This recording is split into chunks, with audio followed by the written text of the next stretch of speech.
Assalamu alaikum wa rahmatullahi wa barakatuh.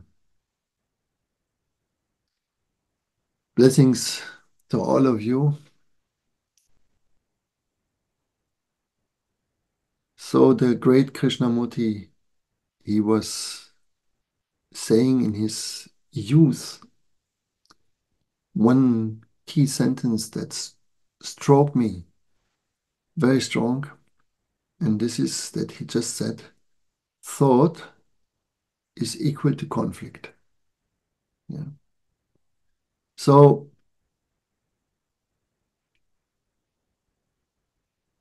we have to understand what is meant by that. When you look at yourself, most of the time you think thoughts that are within a conflict, around a conflict, or conflicting you at the moment you think them. No? And we have to distinguish the thoughts that we cannot stop. And we cannot stop the brain because the brain is an organ, we cannot stop it. Yeah. Um, it would be a disaster for our body if we stop it actually. But we have to understand its nature. And in the tradition, we distinguish two minds. We have the lower mind and we have the higher mind. Now, the lower mind is what it says. It brings you low. Yeah, it takes you low. It is actually only good if you think practical things. For example, I have to pay the rent. I have to bring the car to the mechanic. Those things are not conflicting thoughts. No.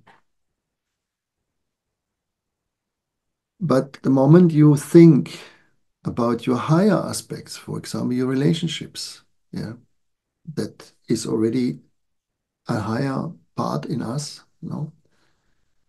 Um, Practically all the thoughts are conflicted. Now, when you make a practicing that you stop not the thought in itself, because this is not possible, but you stop thinking in the area of conflict.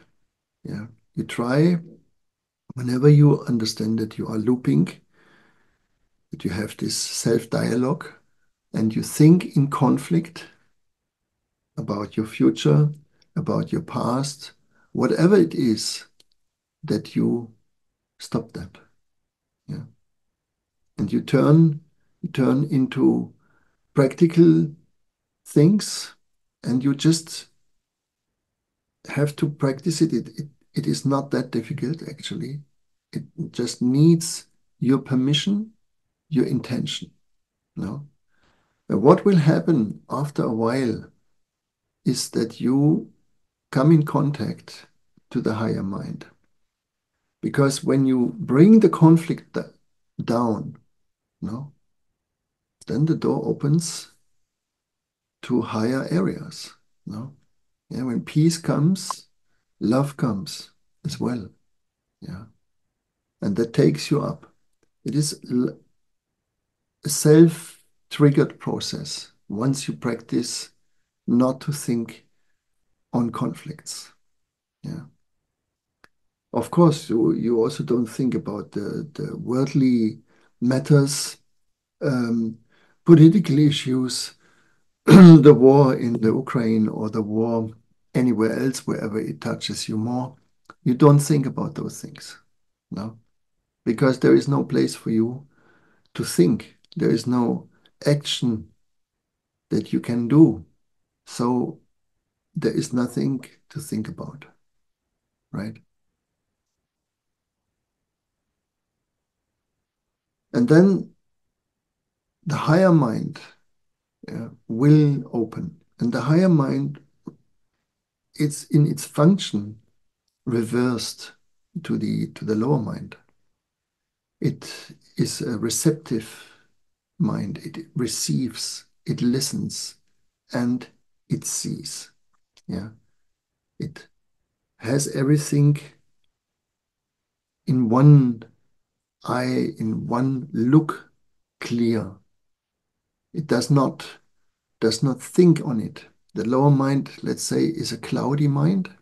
And if you go above the clouds, yeah, you start to see everything, no, clearly. You don't have to analyze it. You don't have to understand it psychologically. You will instantly recognize what is the truth and what is the pattern, the conflictive pattern behind uh, your problems, no? And so in this way, you will have a clear realization to leave certain things, to change certain things, and so on. No? But the beginning is understanding thought is conflict. Yeah. And there is no solution there. There is no progress there. There is no evolution there. No. So try to do that. And to make it stronger for you, start to become thankful. Yeah. That will support the, the practicing of not thinking in conflict. Yeah. So whatever conflicts you, you can say thank you. Yeah. Whatever fear you have, you don't try to analyze the fear or think on it all the time, but you just say thank you. And by this way, your whole system comes down. Your energy will raise because it is not occupied anymore in the brain. It is not anymore so much working there. So the stress level comes down. This has a lot of very good benefits for your body, for your emotions, and so on. Try it and see what happens. Thank you very much. May Allah bless you and protect you. Assalamu alaikum wa rahmatullahi wa barakatuhu.